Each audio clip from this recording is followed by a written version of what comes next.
Halo para penjelajah matematika. Bersiaplah karena hari ini kita akan menyelami dunia yang luar biasa dari fungsi trigonometri, yaitu sinus dan kosinus. Kita akan menggali esensi di balik grafik-grafik indah ini, tidak hanya melihat bentuknya, tapi memahami mengapa bentuk itu ada. Pada akhir video ini Anda akan memiliki pemahaman yang mendalam mengenai pertema bagaimana sebuah lingkaran satuan menjadi kunci untuk membuka rahasia sinus dan kosinus. Kedua, bagaimana kita bisa mendapatkan nilai-nilai fungsi ini secara akurat tanpa kalkulator, hanya dengan nalar geometri.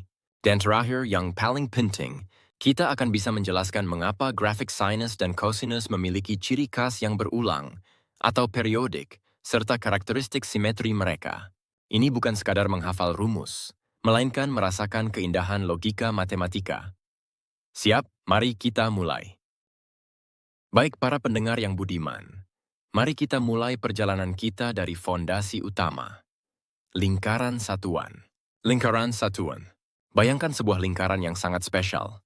Lingkaran ini berpusat tepat di tengah, yaitu di titik asal O dengan koordinat 0, dan yang lebih spesial lagi, jari-jarinya persis 1 unit.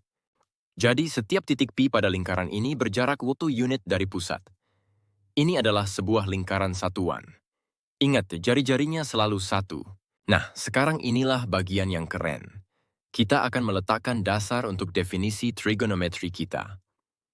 Mari kita ambil sembarang titik pada lingkaran ini dan kita beri nama Pi dengan koordinat X, Y. Jadi titik P adalah sembarang titik di keliling lingkaran. Ingat, sembarang titik P memiliki koordinat horizontal X dan vertical Y. Jarak dari pusat ke titik P ini, kita tahu, adalah jari-jari yang nilainya 1. Perhatikan segitiga siku-siku yang terbentuk di sini. Bagi kita para insinyur dan fisikawan, segitiga siku-siku adalah sahabat terbaik kita. Ingat, hipotenusanya adalah jari-jari lingkaran, yang panjangnya 1. Menurut teorema Pythagoras, kuadrat hipotenusa sama dengan jumlah kuadrat kedua sisi lainnya. Dalam kasus kita, hipotenusa adalah R dan sisi-sisinya adalah X dan Y. Sehingga R kuadrat sama dengan X kuadrat ditambah Y kuadrat. Ini adalah teorema Pythagoras yang familiar bagi kita semua. Sekali lagi, R kuadrat sama dengan X kuadrat ditambah Y kuadrat. Karena kita tahu jari-jari R itu 1, persamaan ini menjadi sangat elegan. Substitusikan R itulah 1, kita dapatkan 1 kuadrat IPA X kuadrat ditambah Y kuadrat. Atau dengan kata lain, 1 itulah X kuadrat ditambah Y kuadrat. Ini adalah identitas fundamental dari lingkaran satuan. Pikirkanlah ini. Setiap titik X isi di lingkaran satuan harus mematuhi aturan ini. Koordinat horizontal dan vertikalnya selalu punya hubungan yang harmonis. Ini adalah fondasi pertama kita. Selanjutnya, kita akan mendefinisikan sinus dan kosinus dari titik-titik ini. Baik, sekarang kita akan mendefinisikan apa itu sudut dalam konteks lingkaran satuan. Disinilah T dalam Y, ison sin T, dan Y isos T berperan. Kita akan mengukur sudut, atau lebih tepatnya panjang busur, dimulai dari titik 1, 0 yang kita sebut sebagai titik awal. Titik 1 data akan menjadi titik awal pengukuran kita.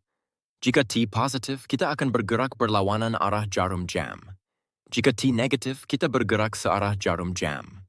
Jadi, T mewakili panjang busur yang kita lalui. Panjang busur dan sudut pusat dalam radian adalah hal yang sama. Kita akan menggunakan radian, kawan-kawan. Sekarang kita definisikan sinus dan kosinus. Untuk setiap panjang busur T, kita akan berakhir di suatu titik PT pada lingkaran satuan. Tarik garis dari titik asal ke PT. Kita sebut ini sebagai jari-jari terminal. Sudut antara jari-jari awal dan jari-jari terminal adalah T. Koordinat dari titik P ini, yaitu X, Y, adalah definisi dari fungsi trigonometri kita. Kita mendefinisikan kosinus dari T sebagai koordinat X dari titik P dan sinus dari T sebagai koordinat Y dari titik PT. Sederhana, kan? Koordinat X adalah kosinus, koordinat Y adalah sinus. Itu saja. Dengan definisi ini, kita bisa menulis ulang identitas Pythagoras kita. Ingat, tadi kita punya 1 ya AX2 plus Y2. Dengan mengganti X dengan coat dan Y dengan sin t, kita mendapatkan identitas Pythagoras yang paling dasar dan indah dalam trigonometri. J cos kuadrat T ditambah sin kuadrat T sama dengan 1.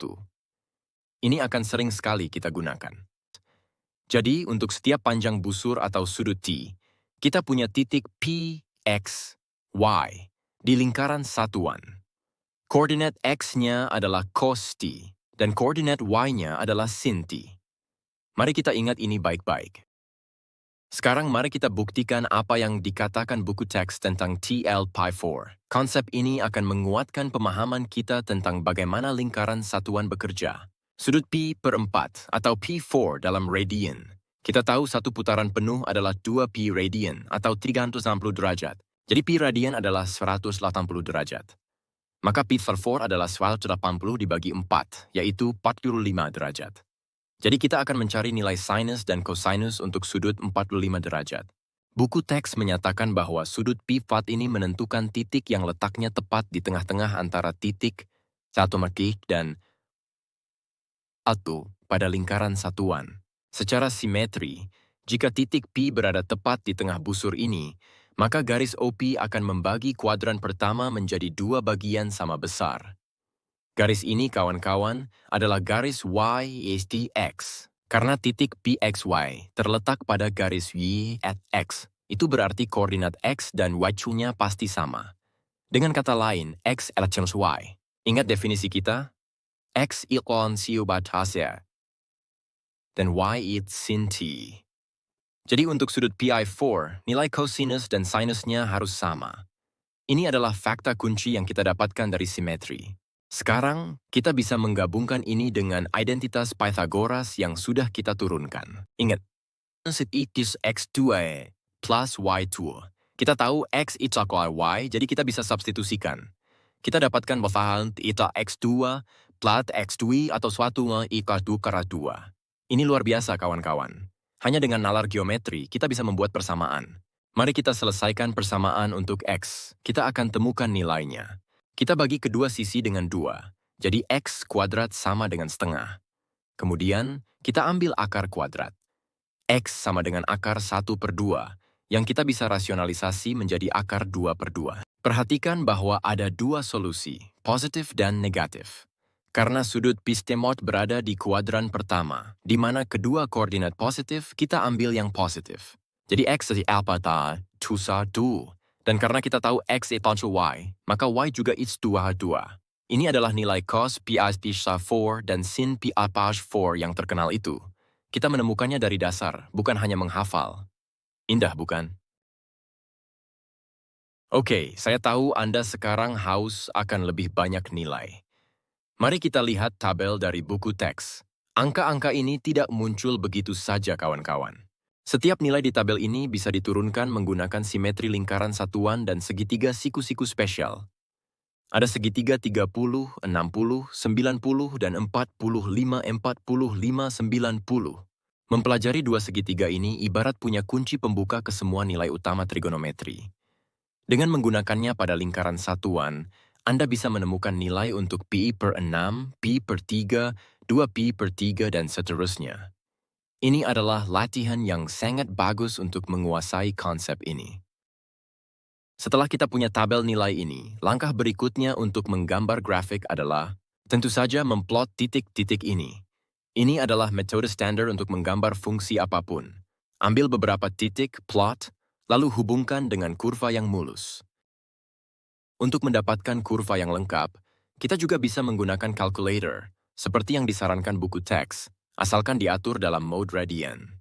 Hasilnya, kita akan mendapatkan 2 kurva yang sangat familiar, gelombang sinus dan gelombang cosinus. Lihatlah betapa teratur dan indahnya mereka. Bentuk ini bukan kebetulan.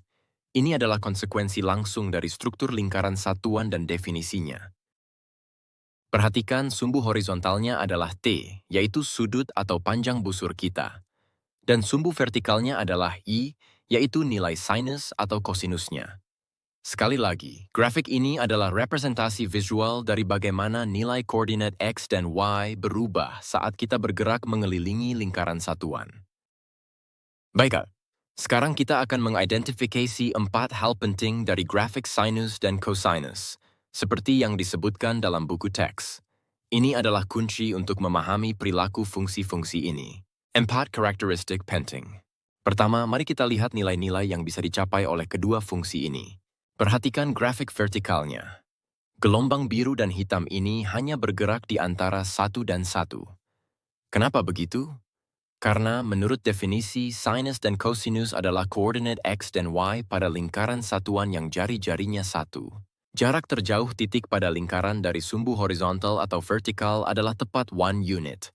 Oleh karena itu, tidak mungkin nilai X atau Y pada lingkaran satuan lebih besar dari suatu atau lebih kecil dari suatu. Jadi rentang nilai kedua fungsi ini selalu dari 1 sampai 1. Itu adalah batas mutlak mereka. Kedua, mari kita perhatikan pola berulang yang ada di grafik ini. Lihat bagaimana kedua grafik mengulang pola mereka. Jika Anda mengambil satu segmen, misalnya dari 0 sampai 2pi, Anda akan melihat pola yang sama persis terulang lagi di segmen berikutnya. Dari 2pi sampai 4pi dan seterusnya. Ini disebut sifat periodik. Periode dari fungsi sinus dan cosinus adalah 2pi.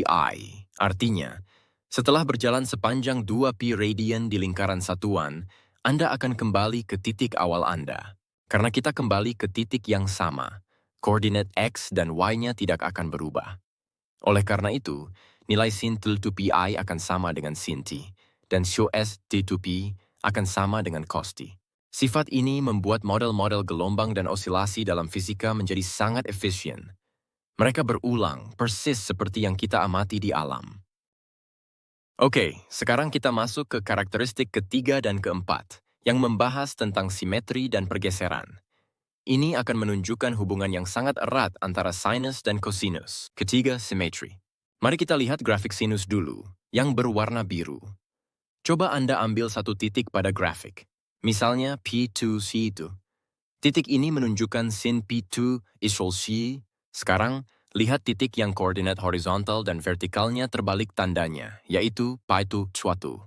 Sifat simetri terhadap titik asal ini adalah ciri khas dari fungsi ganjil. Sebuah fungsi f disebut ganjil jika f fat. Untuk sinus, ini berarti sin t sama dengan negatif sin t. Nah, bagaimana dengan cosinus? Mari kita perhatikan grafik hitam. Ambil titik P2 on sol. Titik ini menunjukkan cos P2 L0. Sekarang lihat titik P2 sezol. Untuk cosinus, kita melihat simetri terhadap sumbu Y. Ini adalah ciri khas dari fungsi genap. Sebuah fungsi f t disebut genap jika ft equals v. Untuk cosinus, ini berarti coset sama dengan cost. Terakhir, karakteristik keempat yang sangat menarik. Ini menunjukkan hubungan geometris antara kedua grafik. Keempat, pergeseran. Coba perhatikan grafik cosinus hitam. Grafik ini mencapai puncak di T alpha zili. Sekarang, lihat grafik sinus biru. Puncak pertamanya ada di T kishan P2. Grafik cosinus T terlihat seperti grafik sinus yang sudah digeser ke kiri. Atau seperti yang dikatakan buku teks, grafik sinus T terlihat seperti grafik cosinus yang digeser ke kanan sejauh pi delta h2. Kita bisa tulis ini sebagai identitas pergeseran. Identitas ini, sin e cos t pi e h2, adalah bukti nyata hubungan geometris yang mendalam antara sinus dan cosinus. Ini bukan hanya dua fungsi yang berbeda, tapi dua sisi dari satu mata uang yang sama. Baik para penjelajah matematika yang terhormat, mari kita rangkum apa yang telah kita pelajari hari ini. Kita memulai dengan fondasi yang kokoh. Lingkaran satuan. Dari lingkaran sederhana dengan jari-jari satu ini, kita mendefinisikan sinus sebagai koordinat y dan cosinus sebagai koordinat x. Definisi geometris ini, kawan-kawan, adalah kunci dari segalanya. Dari sana, kita bisa menurunkan identitas Pythagoras dan memahami mengapa nilai-nilai trigonometri seperti 2 muncul secara alami. Dengan memplot titik-titik ini, kita menemukan bahwa kedua fungsi ini membentuk gelombang yang teratur dan berulang, yang kita sebut periodik dengan periode 2pi. Kita juga melihat bahwa sinus adalah fungsi ganjil, simetris terhadap titik asal, sementara kosinus adalah fungsi genap, simetris terhadap sumbu Y. Dan yang paling elegan, kita melihat bagaimana sinus dan cosinus adalah pergeseran dari satu sama lain. Semua ciri khas ini, dari rentang nilai hingga simetrinya, bukanlah hal acak. Semuanya adalah konsekuensi logis dari definisi awal kita pada lingkaran satuan. Ini adalah keindahan matematika.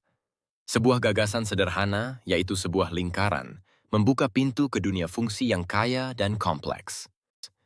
Pada akhirnya, pemahaman ini bukan hanya tentang menggambar kurva.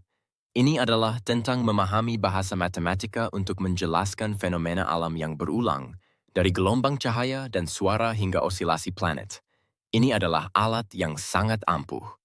Tetap penasaran, terus bertanya, dan sampai jumpa di petualangan matematika berikutnya.